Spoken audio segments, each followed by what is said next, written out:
தேவனுடைய பரிசுத்த நாமத்திற்கு துதியும் கனமும் ஸ்தோத்திரமும் மகிமையும் உண்டாவதாக. கிறிஸ்துவுக்குள் எனக்கன்பான எல்கிபோர் அட்வென்ட் மினிஸ்ட்ரி நேயர்கள் யாவரையும் இந்த வார ஓய்வு நாள் பாட நிகழ்ச்சிக்கு அன்போடு கூட வாழ்த்தி வரவேற்கிறோம். இந்த காலாண்டு முழுவதுமாக யோசுவா சொல்லும் விசுவாச பாடங்கள் என்கிற தலைப்பின் கீழாக தொடர்ந்து நல்ல பாடங்களை படித்து வருகிறோம். அதில் இந்த வாரமும் கூட பாடம் 7 இறுதி மெய்ப்பற்று யுத்த பகுதியில் தொழுகை என்கிற தலைப்பின் கீழாக ஒரு அருமையான பாடத்தை கற்றுக்கொள்ள இருக்கிறோம். இந்த பாடத்தை நமக்கு நல்ல முறையில் கற்றுக் கொடுக்கத்தக்கதாக போதகர் ஆபிரகாம் அவர்கள் நம்மோடு கூட இருக்கிறார்கள். அவரையும் அன்போடு வரவேற்போம். நாம் பாட வேளையிலே ஆவியானவர் நம்மோடு கூட இடைப்படத்தக்கதாக தலையில தாழ்த்தி ஜெபிப்போம். பரிசுத்தர் பரிசுத்தர் பரிசுத்தர் என்று ஓயாமல் தூதரமத்தியிலே போற்றப்படுகிறதான எங்கள் பரிசுத்தமும் நீதியும் உள்ள நல்ல தகப்பனே, ஸ்தோத்திரிக்கிறோம், துதிக்கிறோம் ராஜா. இந்த நல்ல ஆசீர்வதிக்கப்பட்ட வேலைக்காய் உம்முடைய கருத்தில் வருகிறோம். இப்போதும் கூட அப்பா ஒரு நல்ல பாடத்தை படிக்க இருக்கிறோம். இந்த ஓய்வு நாள் பாட வேலையிலும் ஆவியானவர் எங்களோடு இடைப்பட்டு அப்பா இந்த பாடத்த வேலையிலும் அப்பா நாங்கள் நல்ல முறையில் கற்றுக்கொள்ளத்தக்கதாக ஆவியானவர் இதில் இருக்கக்கூடிய கருத்துக்கள் யாவற்றையும் அப்பா நீர்தாமே நல்ல முறையில் வெளிப்படுத்த வேண்டும்படியாக இப்போதும் கற்றுக்கொள்ள இருக்கிற பாடத்தோடு உடைய கரை இருக்கட்டும், கற்றுக் கொடுக்கக்கூடிய போதகரோடு உடைய கரை இருக்கட்டும் ராஜா. தகப்பனே, அவர்கள் பேசுகிற வார்த்தைகள் யாவும் உடைய வார்த்தைகளாக இருக்கட்டும். இந்த பாடத்தை அப்பா இதோ புஸ்தகத்தின் வாயிலாக வாசிக்கிற பிள்ளைகளோடும் இந்த நிகழ்ச்சி மூலியமாய் அப்பா காண்கிற கேட்கிற பிள்ளைகளோடும் உடைய கரை இருக்கட்டும். முற்றிலுமாக அப்பா இந்த நிகழ்ச்சி வேலையை உம்முடைய கருத்தில் ஒப்புக் கொடுக்கிறோம். ஆசீர்வதிங்க, பலப்படுத்துங்க, பாதுகாத்துக் கொள்ளுங்க. மீட்பர் இயேசு கிறிஸ்துனுடைய நல்ல நாமத்தினாலே கேட்டு ஜெபிக்கிறோம் எங்கள் பிதாவே, ஆமென். ஃபஸ்ட்டு தொடர்ந்து நல்ல பாடங்கள்லாம் படிச்சுட்டு வந்துட்டு இருக்கிறோம். ஒரு அருமையான பாடம் யோசுவா புஸ்தகத்திலிருந்து ஆழமான கருத்துக்களை ஒவ்வொரு வாரமும் கற்றுக்கிட்டு வர்றோம். இந்த வாரமும் கூட இறுதி மெய்ப்பற்று யுத்த பகுதியில் தொழுகை அப்படிங்கிற ஒரு அருமையான பாடம் கொடுத்துருக்குறாங்க. இந்த பாடத்துக்கான ஒரு முன்னுரையும் மனநவசமும் சொல்லிடுங்க. கிறிஸ்துவுக்குள் பிரியமானவர்களே, போதகர் பிரகாஷ் அவர்களோடு கூட இணைந்து மறுபடியுமாய் உங்கள் யாவரையும் கர்த்தராகிய இயேசு கிறிஸ்துவின் நாமத்தினாலே அன்போடு கூட வாழ்த்தி வரவேற்றுக் கொள்கிறேன். இந்த வாரத்தினுடைய பாடம் 7வது பாடம் இறுதி மெய்ப்பற்று யுத்த பகுதியில் தொழுகை. ஒருவேளை இந்த ரெண்டும் ஒரு மாறான வார்த்தை போல தெரிகிறது. யுத்த பகுதியில் தொழுகை. இப்போ தொழுகை என்று சொன்னாலே அது பரிசுத்தமான இடமாய், அது ஆண்டவருக்காய் பிரித்து கொடுக்கப்படக்கூடிய ஒரு நேரமாக சொல்லலாம். The time assigned for worshipping God, ஆண்டவருக்கென்று பிரத்யேகமாய் பிரித்தெடுக்கப்பட்ட ஒரு நேரம் என்று சொல்லி, பரிசுத்த சமயம் என்று சொல்லலாம். ஆனால் ஆண்டோடைய பிள்ளைங்க இஸ்ரவேல் ஜனங்கள் ரொம்ப அழகாக இந்த புதிய தலைமுறை தொழுகையை யுத்த பகுதியிலும் கூட பயன்படுத்துகிறது. அதை பற்றி தான் இந்த வார பாடத்தில் நம்ம படிக்க இருக்கிறோம். இந்த வார பாடத்தில் ஒரு சில முக்கியமான காரியங்களை நம்ம தொடர இருக்கிறோம். உடன்படிக்கை பண்ணப்படுகிறது, ஆண்டவரோடு கூட உடன்படிக்கை பண்ணப்படுதல், பஸ்கா ஆசரிப்பு, பலிபீடம் கட்டப்படுதல், ஆண்டவர் நம்மத்தில் அசைவாடக்கூடிய அவர் அந்த நாளில் எதிர்பார்த்த அந்த ஆசரிப்பு கூடாரத்தை திரும்ப ஒருநிலைப்படுத்துகிற ஒரு சூழ்நிலையை இந்த வார பாடத்தில் நம்ம படிக்க இருக்கிறோம். இந்த வார பாடத்தினுடைய மனன வசனம் மத்தேயு 6வது அதிகாரம் 33வது வசனம். ரொம்ப பிரியமான, நிறைய பேருக்கு மனனமாய் தெரிந்த வசனம் கூட. முதலாவது, தேவனுடைய ராஜ்யத்தையும் அவருடைய நீதியையும் தேடுங்கள், அப்பொழுது இவைகளெல்லாம் உங்களுக்கு கூட கொடுக்கப்படும். இப்போ நமக்கு கூட கொடுக்கப்படக்கூடிய ஒரு நிபந்தனையாய் சொல்லலாம். முதலாவது, தேவனுடைய ராஜ்யத்தை நம்ம தேடணும். இதை குறித்து தொடர்ந்து நம்ம நிறைய பாடங்களை படிக்க போகிறோம். ஒரு அருமையான முன்னுரை கொடுத்துட்டீங்க பாஸ்டர். பாடத்தின் கேள்விகளுக்குள்ளாக போகலாம். மனன வசனத்திலே பார்த்தோம், முதலாவது தேவனுடைய ராஜ்யத்தை அவருடைய நீதியும் தேடுங்கள் அப்படின்னு சொல்லி முதலாவது அப்படின்னு சொல்லி நம்ம பார்க்கும்பொழுது முதலாவது நம்ம எப்போவுமே தேவனுக்கு முக்கியத்துவம் கொடுப்போம். ஆனால் இங்கே முதலில் உடன்படிக்கை என்று சொல்லி உடன்படிக்கைக்கு முக்கியத்துவம் கொடுக்கறதாக நமக்கு கொடுக்கப்பட்டிருக்கிறது. அப்போது இது எதனால் பாஸ்டர்? சரி, முதலில் உடன்படிக்கை. பரலோகத்தின் ஆண்டவர் அவருடைய பிள்ளைகளை, அவரை நேசிக்கக்கூடிய பிள்ளைகளிடத்துல அவர் பண்ணக்கூடிய ஒரு ஒப்பந்தம். இதை ஜீவனுக்கு ஈடான ஒப்பந்தம் என்று சொல்லலாம். நமக்காக அவர் ஆசீர்வதித்து கொடுக்கக்கூடிய பேரிட்டி கவனன்ட்னு சொல்லுவாங்க.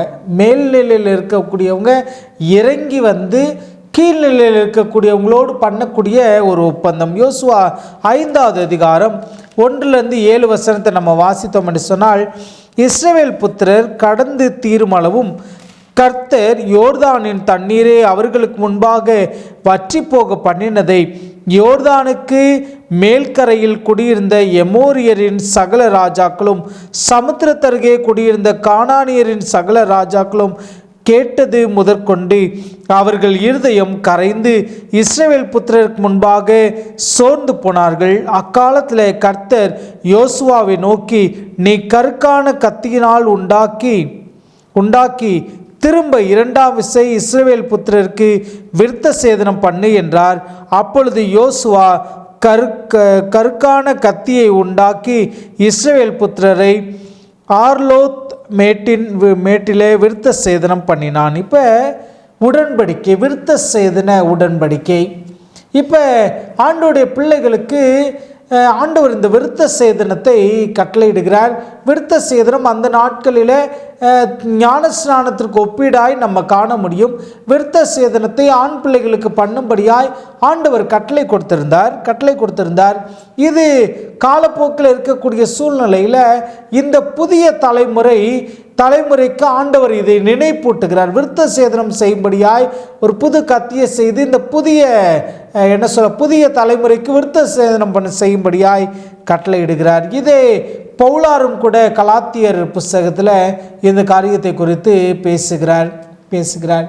இது ஆண்டவரோடு நம்ம வைக்கக்கூடிய, ஆண்டவரை நான் ஏற்றுக்கொள்கிறேன் என்று சொல்லக்கூடிய உடன்படிக்கையின் பிரமாணமாய் நம்ம காண முடிகிறது. முதலாவது, ஆண்டவருடைய சமூகத்தில் நம்ம செய்ய வேண்டிய முதலாவது காரியம் என்னென்னா, அவரோடு கூட உடன்படிக்கை வைக்க வேண்டும். ஏன் என்று சொன்னால், நம்ம வாக்கு தத்தங்கள் என்று சொல்லக்கூடிய அழகான வார்த்தை நம்ம எதிர்பார்க்கிறோம். ஒருவேளை ஒரு மாத பிறப்பில் வாசிக்கக்கூடிய வசனங்கள் வாக்குத்தத்தமாக வரணும்னு ஆசைப்படுறோம். சில பேர் காலண்டரில் அந்த நாளில் இருக்கக்கூடிய அந்த வசனத்தை வாசித்து அந்த வசனம் தங்களுக்கு வாக்குத்தத்தம் என்று சொல்லி நம்புகிறாங்க. வாக்குத்தத்தம் என்று சொல்லப்படக்கூடிய அந்த வார்த்தையினுடைய இன்னொரு பதம் என்னன்னு கேட்டிங்கன்னா உடன்படிக்கை. ஆண்டவர் நம்மை ஆசீர்வதிப்பேன் என்று அவர் உடன்படிக்கை பண்ணுகிறார். அந்த உடன்படிக்கையினுடைய நியதி எதிலிருந்து இந்த ஆசீர்வாதத்தை நம்ம பெற்றுக்கொள்ள முடியும் என்று சொன்னால், கீழ்ப்படிதலிருந்து பெற்றுக்கொள்ள முடியும்.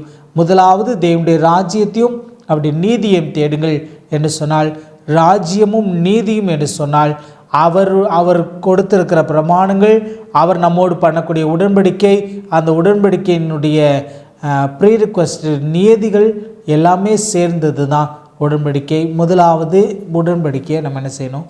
வைக்க வேண்டும். மிகவும் அழகாக சொன்னீங்க பாஸ்டர். இப்போது பஸ்கா எப்பொழுது கொண்டாடப்பட்டுச்சு பாஸ்டர்? பஸ்கா ஆண்டவருடைய பிள்ளைகள், இஸ்ரவேல் ஜனங்கள் அங்கேருந்து அடிமைத்தனத்திலிருந்து எடுத்து வரப்படும் போது 10 வாதைகளை ஆண்டவர் அனுமதித்தார். இந்த 10 வாதைகளில் சில ஏற்றத்தாழ்வுகள், வித்தியாசங்கள் இருக்கிறது. கடந்த காலாண்டில் அதை குறித்து நிறைய நம்ம படித்தோம். இதில் 10வது வாதை ரொம்ப முக்கியமான ஒரு வாதை. இந்த ரொம்ப முக்கியமான வாதை என்ன செய்தது என்று சொன்னால், ராஜாவினுடைய குடும்பம் தொடங்கி கடைசி நபருடைய குடும்பம் வரைக்கும் இருக்கக்கூடிய எல்லா முதலாவது பிறந்த ஆண் பிள்ளைகளையும் சங்கரிக்கக்கூடிய சங்கார தூதன் கடந்து வரக்கூடிய நிகழ்வு. அன்றைக்கு ஆண்டவர் பஸ்கா பலியிடும்படியாய் பஸ்காவை ஆண்டவர் அனுமதித்தார். பஸ்கா என்ன செய்தது என்று சொன்னால், அந்த பஸ்காவினுடைய ரத்தம் பூசப்பட்ட நிலைக்கால்களில் பூசப்பட்ட வீடுகளில் மரண ஓலங்கள் கேட்கப்படவில்லை. இதை கரெக்டாக புரிஞ்சுக்கிற மாதிரி சொல்ல வேண்டும் என்று சொன்னால், சில நேரம் பெரிய ஆக்சிடெண்ட் என்று சொன்னால், இதை கொஞ்சம் நம்முடைய மனுஷீக பார்வையில் நம்ம மனசில் வைத்துக்கொள்ளலாம். ஒரு திருமண வீடு, அந்த திருமண வீட்டிலிருந்து குடும்பமாய் அயல் வீட்டார், உறவினர்கள், நண்பர்கள், பக்கத்தில் இருக்கிறவங்க எல்லாரும் சேர்ந்து ஒரு இடத்திற்கு திருமணத்திற்காக வண்டியில் போகிறாங்க. ஒரு பஸ்ஸு பிடிச்சி போகிறாங்கன்னு வச்சுக்கிறோம். அந்த பஸ்ஸு ஆக்சிடெண்ட் ஆகிடுது. ஒரு நபர் கூட தப்பிக்கவில்லை என்று சொல்லி யோசித்துக்கொள்வோம். இது கற்பனை மாத்திரமே, யோசித்துக்கொள்வோமே. அந்த வீதிக்கு நீங்கள் திரும்ப இந்த மரண ஓலங்கள், அந்த மரணம் சம்பவித்ததுக்கு பின்பு அந்த வீதியில் நீங்கள் ஒரு வேளை அந்த நாளில் நீங்கள் கடந்து வந்தீங்கன்னு சொன்னால், இந்த வீட்டில் இவர் இறந்துட்டாரா, அடுத்த வீட்டில் அவர் இறந்துட்டாரா, வரிசை அந்த வீடுகள் முழுவதும் மரண ஓலங்களாய் இருந்து கொண்டிருக்கும். அதுபோல் அன்றைக்கு இந்த 10வது வாதையில் எல்லா எகிப்தியருடைய வீடுகளிலும் மரண ஓலங்கள் கேட்கிறது. ஆனால் ஆண்டோடைய பிள்ளைகள் இந்த பஸ்காவினுடைய பலி நிலைக்கால்களில் பூசப்பட்ட பஸ்கா பலியிடப்பட்ட இவர்களுடைய இல்லங்களில் மரண ஓலங்கள் இல்லை. இதை நினைவு கூறும்படியாய் திரும்ப என்ன செய்கிறாங்கன்னா, இந்த பஸ்கா ஆசரிப்பை எங்கே செய்கிறாங்கன்னா இந்த இடத்துல செய்கிறாங்க. யோசுவா 5வது அதிகாரம் 10வது வசனத்தில் நம்ம இதை காண முடியும். இஸ்ரவேல் புத்திரர் கில்காலிலே பாளையம் இறங்கி இருந்து மாதத்தின் 14ஆம் தேதி அந்நேரத்தில் எரிகோவின் சமனான வெளியில் பஸ்காவை ஆசரித்தார்கள். இப்போ பஸ்காவை ஆசரிக்கிறாங்க. இது கர்த்தராகிய இயேசு கிறிஸ்துவானவரை குறிக்கிறது. இந்த பஸ்கா பலியை பஸ்கா ஆசரிக்கிறதை இன்றைக்கு என்னவா நம்ம சொல்லுகிறோம் என்று சொன்னால் திருவிருந்து ஆராதனை. இதில் எனக்கு அழகான ஒரு காட்சி இதற்கு நடுவில் தெரிகிறது. கானான் தேசத்துக்குள்ளே ஒன்றும் பிரவேசிக்கவில்லை. கானான் தேசத்திற்கு கொஞ்சம் முன்னால் இவங்க பஸ்காவை ஆசரிக்கிறாங்க. அதே போல தான் கர்த்தராகிய இயேசு கிறிஸ்துவானவர் பஸ்கா பலியாய் அவர் குறிக்கப்படுகிறார். பஸ்கா பலியாக அவர் வராரு. அவர் வந்ததுக்கு அப்புறம் நம்மளை பரம கானானுக்கு எடுத்து செல்ல போகிறார். அந்த பரம கானானுக்கு செல்வதற்கு முன்பாக இந்த பஸ்காவை நம்ம ஆசரிக்க வேண்டும். இந்த பஸ்காவினுடைய முடிவில், திருவிருந்து ஆராதனுடைய முடிவில் பெரும்பாலும் சொல்ல முடியாது, எல்லா ஊழியக்காரர்களுமே ஒரு காரியத்தை சொல்லுவாங்க. என்னென்னா, ஆண்டவர் வாக்குத்தத்தமாய் சொன்ன ஒரு வார்த்தை, இந்த நவமான ரசத்தை உங்களோடு கூட பரலோகத்தில் பானம் பண்ணுற வரைக்கும் இதை நான் புசிக்கிறதில்லைன்னு சொல்லி கடந்து போயிருக்கிறார். ஒருவேளை நம்ம அங்கே கடந்து சென்று ஆசரிக்கப்பட போகிற இந்த பஸ்காவுக்கு முன்பாக நம்மை ஆயத்தப்படுத்தி கொள்ள வேண்டும். இப்போ யுத்த களத்தில் தலைப்பு நீங்கள் திருப்பினீங்கன்னு சொன்னால், யுத்தத்துக்கு நடுவில் தொழுகை, இந்த பஸ்கா ஆசரிப்பு இந்த புதிய தலைமுறைக்கு நினைவில் இருக்கிறது. இந்த புதிய தலைமுறை இதை சரியாக செய்ய வேண்டும் என்று சொல்லி உடன்படிக்கை ஞாபகப்படுத்தப்படுகிறது. அதுக்கப்புறம் பஸ்காவும் ஞாபகப்படுத்தப்படுகிறது. மிகவும் அருமையான ஒரு விளக்கம் கொடுத்தீங்க பாஸ்டர். யோசுவா எப்படி பலிபீடங்கள் எல்லாம் புதுப்பித்தார் பாஸ்டர்? பலிபீடங்கள் புதுப்பிக்கப்படுதல். சரி, யோசுவா 8வது அதிகாரம் 30-31 வசனத்தை நம்ம வாசித்தோம் என்று சொன்னால், அப்பொழுது யோசுவா கர்த்தரின் தாசனாகிய மோசே இஸ்ரவேல் புத்திரருக்கு கட்டளையிட்டபடியே மோசேயின் நியாயப்பிரமாண புஸ்தகத்தில் எழுதியிருக்கிறபடி ஏபால் பர்வதத்தின் இஸ்ரவேலின் தேவனாகிய கர்த்தருக்கு இருப்பாயுதம் படாத முழு கற்களால் ஒரு பலிபீடத்தை கட்டினான். அதன் மேல் கர்த்தருக்கு சர்வாங்க தகன பலியை செலுத்தி சமாதான பலியை இட்டார்கள். இப்போ பலிபீடம் செப்பனிட்டு கட்டப்படுகிறது. பலிபீடம் கட்டப்படுதல் என்பது மீட்பின் திட்டத்தை குறிக்கிறது. இங்கே அழக ஆசிரியர் சொல்கிறார், இஸ்ரவேலுக்கான திட்டத்திலும் மனுக்குலத்திற்கான மீட்பின் திட்டத்திலும் ஒரு படிதான். ஆனால் மனுக்குலத்தின் முடிவை தீர்மானிப்பதில் டோராவின் கட்டளைகளுக்கு உண்மையாக இருப்பது முக்கிய பங்காற்றுகிறது. இப்போ இந்த பலிபீடம் கட்டப்படுகிறது. இந்த பலிபீடம் கட்டி பலிபீடத்தை செப்பனிட்டு பலிபீடத்தை கட்டி தேவனுடைய சமூகத்தில் நம்மை ஒப்பு கொடுப்பது தான் நமக்கு ரொம்ப தேவையான ஒன்று. ஒருவேளை இதை நான் நினைவு கூறும்போது போன வார பாடத்தை நான் நினைவுபடுத்தணும்னு ஆசைப்படுறேன். போன வார பாடம் அவர்களுக்குள்ளாய் இருந்த ஒரு சாபத்தீட்டான, அவர்களுக்குள்ளாய் உள்ளிருந்த ஒரு எதிரி அப்படின்னு சொல்லி ஒரு தலைப்பு. உள்ளிருந்த எதிரி, உள்ளிருக்கிற எதிரி என்ன என்று சொன்னால் பாவம்தான். அதை குறிப்பாக சொல்ல வேண்டும் என்று சொன்னால், எனக்குள்ள நான் மறைத்து வைத்திருக்கிற பாவம்தான் எனக்கான எதிரி. ஆண்டவருடைய இடைப்படுதல் என்னிடத்தில் வராதபடிக்கு, நான் வெற்றியடையாதபடிக்கு என்னை தடுக்கிறது ஆண்டவர் அருவருக்கக்கூடிய இந்த பாவம் என்று வைத்துக்கொள்வோம். அந்த பாவத்திற்கு நம்ம பலியிட வேண்டும், பாவத்தை அறிக்கை செய்ய வேண்டும். அங்கே தகன பலிகளையும் சமாதான பலியை என்ன செய்யணும், செலுத்த வேண்டும். செலுத்த வேண்டும். அந்த பலிபீடத்தை கொண்டு வந்து அப்படியே இன்றைக்கு நம்மளுடைய புதிய ஏற்பாட்டு காலத்தில் வாழக்கூடிய நமக்கு ஒருவேளை ஒப்பிட்டு சொல்லவும் என்று சொன்னால், நம்முடைய முழங்கால்கள், நம்மளுடைய ஜெப நேரம், ஆண்டவருடைய சமூகத்தில் ஆண்டவரோடு கூட நான் இடைப்படக்கூடிய அந்த நேரம் எவ்விதமாக இருக்கிறது. என்னுடைய பாவ அறிக்கை ஜெபந்தான் இந்த பலிபீடத்தை எனக்கு சுட்டி காட்டுகிறது. என் பலிபீடத்தை நான் கட்டுகிறேனா? இந்த பலிபீடம் புதன்கிழமை பாடத்திற்கு நம்ம திருப்பினோம்னா, அந்த கற்களில் என்ன செய்தாரா, நியாயப்பிரமாணத்தை எழுதினார் என்று சொல்லி, மோசேயினுடைய நியாயப்பிரமாணத்தை எழுதினார் என்று சொல்லி யோசுவா புஸ்தகம் பேசுகிறது. யோசுவா அது நினைப்பூட்டுவதற்காக எழுதுகிறார். ஒருவேளை இதை நம்ம சரியாய் புரிந்துக்கிற சொல்ல வேண்டும் என்று சொன்னால், எனக்கு பாவம் இன்னதென்று எனக்கு அறிவிக்கக்கூடிய அந்த 10 பிரமாணத்தை, நியாயப்பிரமாணத்தை மீறுவதே பாவம் என்று வேதம் சொல்லியிருக்கிறது. அந்த 10 பிரமாணத்தை மீறக்கூடியவனா நான் இருக்கிறேனா என்று நிதானித்து பார்த்து, ஒருவேளை நான் மீறியிருப்பேன் என்று சொன்னால், அதற்கு பாவத்தை மறைக்கிறவன் வாழ்வடைய மாட்டான், அதை அறிக்கை செய்து விட்டு விடுகிறவனோ இரக்கம் பெறுவான் என்று சொல்கிற அந்த வார்த்தையை மையமாய் கொண்டு பாவத்தை முழங்கால் என்னும் பலிபீடத்தில் அறிக்கையிட்டு தகனித்து அந்த மீட்பை நான் பெற்றுக்கொண்டேன் என்ற அந்த சந்தோஷத்தில் சமாதான பலிகளை நம்ம ஏறெடுக்க வேண்டும்.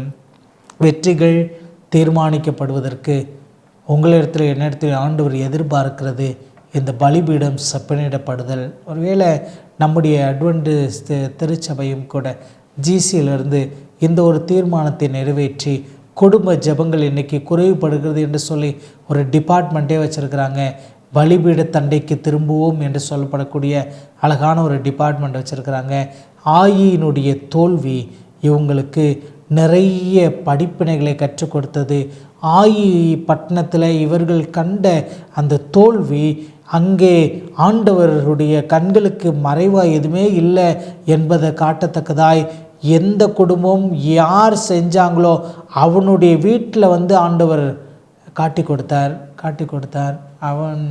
அவன் செய்த அந்த பாவத்திற்காக அவன் பலியிடப்பட்டான். அதனால் நிறைய இழப்புகள் சந்திக்க நேரிட்டது. அப்போ இவங்க இந்த காரியத்திலெல்லாம் சரி பண்ணிக்கொள்ள ஒரு வாய்ப்பாக இருந்தது. எனக்கு அன்பான தெய்வ பிள்ளைகளை, ஒருவேளை நம்முடைய வாழ்க்கையில் இதை நம்ம மையமாக வைத்துக்கொள்வோம்.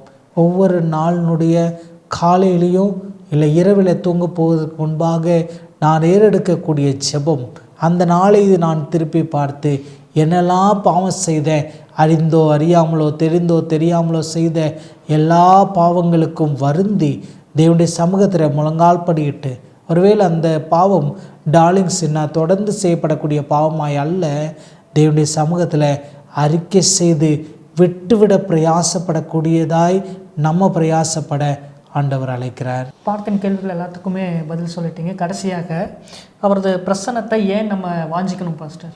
சரி, அவர் பிரசன்னத்தை வாஞ்சித்தல் இப்போ தொடர்ந்து அழகாக பார்த்துட்டு வரோம். உடன்படிக்கை விருத்த சேதனம், அதுக்கப்புறம் பஸ்கா, அதுக்கப்புறம் தேவனுடைய சமூகத்தில் பலிபீடம் செப்பனிடப்படுதல். பலிபீடம் செப்பனிடப்பட்டதோடு கூட அவருடைய நியாயப்பிரமாணத்தை எழுதுறது. யோசுவா 8வது அதிகாரம் கடைசி வசனத்தை வாஸ்தவனம் 35வது வசனம். மோசே கட்டளையிட்ட எல்லாவற்றிலும் யோசுவா இஸ்ரவேலின் முழு சபைக்கும் ஸ்திரீகளுக்கும் பிள்ளைகளுக்கும் அவர்களுக்குள் நடமாடி சஞ்சரித்த அந்நியருக்கும் முன்பாக ஒரு வார்த்தையும் விடாமல் வாசித்தான். இப்போ யோசுவாவினுடைய நோக்கம் ஒரு வார்த்தை கூட விட்டுறக்கூடாது, ஒரு நபர் கூட விடுபட்டு விடக்கூடாது. அதுதான் ரொம்ப முக்கியமான ஒரு நோக்கம். சரி, இது என்னை எதற்கு வழி நடத்துகிறது என்று சொன்னால், தேவனுடைய பிரசன்னமாகுதலுக்கு என்னை வழி நடத்துகிறது. அவருடைய வாசஸ்தலம் என் நடுவில் இருக்கிறது. அவர் ஒருவேளை வாசிருவோமே, உபாகமம் 18வது அதிகாரம் 1-2 வசனம். உபாகமம் 18:1-2 நம்ம வாசித்தோம் என்று சொன்னால், லேவியனாகிய ஆசாரியனுக்கும் லேவி கோத்திரத்தார் அனைவருக்கும் இஸ்ரவேல் புத்திரருடன் பங்கும் சுதந்திரமும் இல்லாதிருப்பதாக. கர்த்தருக்கு இடப்படும் தகன பலிகளும் அவருக்கு சுதந்திரமானவைகளும் அவர்கள் புசிப்பார்களாக. அவர்கள் சகோதரருக்குள்ளே அவர்களுக்கு சுதந்திரமில்லை. கர்த்தர் அவர்களுக்கு சொல்லியபடி அவரே அவர்கள் சுதந்திரம். இப்போ ஒரு கோத்திரத்தை பிரித்தெடுத்து அந்த கோத்திரத்துக்கு சில பணிகளை கொடுத்து அந்த கோத்திரத்துக்கு வேலையும் கொடுத்திருந்தார். இப்போ இது நடுவில் ஆண்டோடைய பிரசன்னமாகுதலை கடந்து வருவதற்கு அவர் என்னுடைய வாசஸ்தலம் என்றும் உங்கள் நடுவில் இருக்கும் என்று சொல்லி இந்த ஆசரிப்பு கூடாரத்தை ஆண்டவர் நியமித்து கொடுத்தார். அந்த ஆசரிப்பு கூடாரம் தேவனுடைய பிரசன்னமாகுதலை காட்டினது. தேவ பிரசனம் சக்கீனா மகிமையாக இறங்கி வருகிறதை காட்டினது. இப்போ இதை ஒரு சீக்வன்ஸாக நம்ம வைக்க போகிறோம். விருத்த சேதனம் செய்கிறாங்க, அதுக்கப்புறம் பஸ்கா ஆசரிக்கிறாங்க, அதுக்கப்புறம் பலிபீடத்தை செப்பன் இருக்கிறாங்க. அந்த நியாயப்பிரமாணத்தின் வார்த்தைகளை மாறாமல் இருக்கணும், விடுபற்றக்கூடாது என்பதற்காய் கல்லில் எழுதி எல்லாருக்கும் முன்னால் வாசிக்கிறாங்க. இது 4 நம்ம செஞ்சோம் என்று சொன்னால் அவருடைய வாசஸ்தலம் என்றும் நம்ம நடுவில் இருக்கிறது. இதை சீக்வன்ஸாக கொஞ்சம் முன்னாலிருந்து வைக்க போகிறேன். யுத்தத்தில் வல்லவர் கர்த்தர் நமக்காய் யுத்தம் பண்ணுகிறார் என்று சொல்லி 2 வாரம் யுத்தம் பண்ணுறதை பற்றி கர்த்தர் எனக்காய் என்னெல்லாம் வெற்றியை தேடி கொடுத்தார் என்று சொல்லி பார்த்தோம். அதுக்கப்புறம் ஆயில ஒரு எதிரி இருந்ததுனால ஒரு தோல்வி சந்தித்ததை பார்த்தோம். அந்த தோல்வியிலிருந்து சில பாடங்களை கற்றுக்கொண்டு இந்த ஜனங்கள் கரெக்டாக செய்யும்போது ஆண்டவர் அவங்க நடுவில் யுத்தத்திற்காய் மாத்திரமல்ல, அவங்க நடுவில் அவர் பிரசன்னமாகுதலாகவும் கடந்து வருகிறார். என்னுடைய வாழ்க்கையில் ஒரு வேளை இன்றைக்கு என்னுடைய வாழ்க்கையில் நான் ஓடக்கூடிய இந்த ஓட்டத்தில், என்னுடைய இந்த போராட்டத்தில், இதை பவுலா ரொம்ப அழகாக எழுதுகிறாரு. நல்ல போராட்டத்தை போராடினேன். இந்த வாழ்க்கை என்பதை ஒரு நல்ல போராட்டம் என்று ஒப்பிடுகிறார். அந்த போராட்டத்தில் எனக்கு ஆயுப்பட்டினங்கள் போல நிறைய சந்திக்க வேண்டியிருக்கும். சில எரிகோ கோட்டைகள் எனக்காய் உடைக்கப்பட வேண்டியிருக்கும். சில யோர்தான் நதிகள் எனக்காய் திறக்கப்பட வேண்டியிருக்கும். அது நடுவில் வெட்டாந்தரையில் என்னை வழி நடத்துவதற்கு அவருடைய பிரசன்னமாகுதல் எனக்கு முன்னால் கடந்து போக வேண்டும். அது மாத்திரமல்ல, நான் கடந்து செல்ல வேண்டிய என்னுடைய சென்று சேரக்கூடிய இடமாகிய கானானுக்கு என்னை கொண்டு போய் சேர்க்கிறதற்கு அவருடைய பிரசன்னமாகுதலும் எனக்கு ரொம்ப அவசியம். அந்த பிரசன்னமாகுதலை நீங்களும் நானும் விரும்ப வேண்டும். அதுதான் இந்த வார பாடத்தினுடைய ரொம்ப முக்கியமான சாராம்சம். அதிலே நம்மை இருக தைத்து கொள்வோம். நிச்சயமாய் அப்படிப்பட்ட கிருபையை கர்த்தர் நமக்கு அருள்வாராக. ஒரு ஜெபத்தோடு கூட நாம் கடந்து செல்லலாம். இரக்கமுள்ள பிதாவே, நன்றியோடு இப்படி சமூகத்தில் வருகிறோம். கர்த்தர் இந்த நாளில் நாங்கள் படித்த இந்த பாடங்களை எங்கள் இல்லத்துக்குள்ளாய் நாங்கள் கடந்து செல்வதற்கு முன்பாக நாங்கள் எடுத்து வைக்க வேண்டிய படிக்கட்டுகளுக்கு நாங்கள் ஒப்பிடுகிறோம். ஆண்டவரே, நாங்கள் உம்மோடு கூட உடன்படிக்கை பண்ணவும், முதலாவது உடன்படிக்கையும் என் ஆண்டவரே பஸ்காவாகிய உம்மை ஏற்றுக்கொண்டு உம்முடைய என் ஆண்டவரே தியாக பலியை நாங்கள் நினைவு கூறுகிற பிள்ளைகளாய் உமக்காய் நாங்கள் பலிபீடம் கட்டி எங்களுடைய பாவங்களெல்லாம் நாங்கள் அறிக்கை செய்து எங்கள் பாவங்களை எங்களுக்கு கண்ணாடி போல காட்டக்கூடிய நியாயப்பிரமாணத்தின் எழுத்துக்களை நாங்கள் ஒன்று கூட விடாமல் நாங்கள் இருக பற்றி கொண்டு அதுக்கெல்லாம் கீழ்ப்படிஞ்சு நடக்கும்போது உங்களுடைய பிரசன்னமாகுதல் எங்கள் இடத்துல கடந்து வரும் என்று சொல்லி என் ஆண்டவரே இதை படிக்கட்டுகளோடு கூட ஒப்பிட்டு எங்கள் வாழ்க்கையை நாங்கள் சுத்திகரித்து கொள்ள இந்த நாளில் எங்களோடு கூட இந்த பாடத்தின் வழியாய் பேசுகிறதற்காய் நன்றி. தொடர்ந்து உங்களுடைய நேசக்கரம் எங்களை வழி நடத்தட்டும். இந்த நிகழ்ச்சியை கண்டு கொண்டிருக்கிற ஒவ்வொருவரையும் பேராய் குடும்பமாய் கர்த்தர் ஆசீர்வதிங்க. கிறிஸ்து இயேசுவின் வழியாக ஜெபிக்கிறோம் நல்ல பிதாவே, ஆமென். கிறிஸ்து இயேசுவின் நாமத்தினால மீண்டுமாக உங்களை வாழ்த்துகிறேன். இது வல்லமையுள்ள தேவனுடைய ஊழிய பணியில் எல்கிபோர் அட்வென்ட் மினிஸ்ட்ரி. இது போன்ற நல்ல சத்தியங்கள் அடங்கிய நிகழ்ச்சிகளுக்காக தொடர்ந்து எங்களோடு கூட இணைந்திருங்கள். இந்த நிகழ்ச்சிகள் யாவும் உங்களுடைய யூடியூப் பக்கங்களுக்கு வர எங்களுடைய சேனலை சப்ஸ்கிரைப் செய்யுங்கள். இந்த நிகழ்ச்சிகள் உங்களுக்கு பிடித்திருக்குமானால் லைக் செய்யுங்கள். இது உங்களுடைய உறவினர்கள் நண்பர்களுக்கு உபயோகமாகும் என்று நினைத்தீர்களானால் அவர்களுக்கும் பகிருங்கள். ஏதாவது கேள்விகள் சந்தேகங்கள் இருந்தால் கமெண்ட் செக்ஷனில் பதிவிடுங்கள். தேவன் தாமே உங்கள் யாவரையும் ஆசீர்வதித்து பலப்படுத்துவாராக. ஆமென்.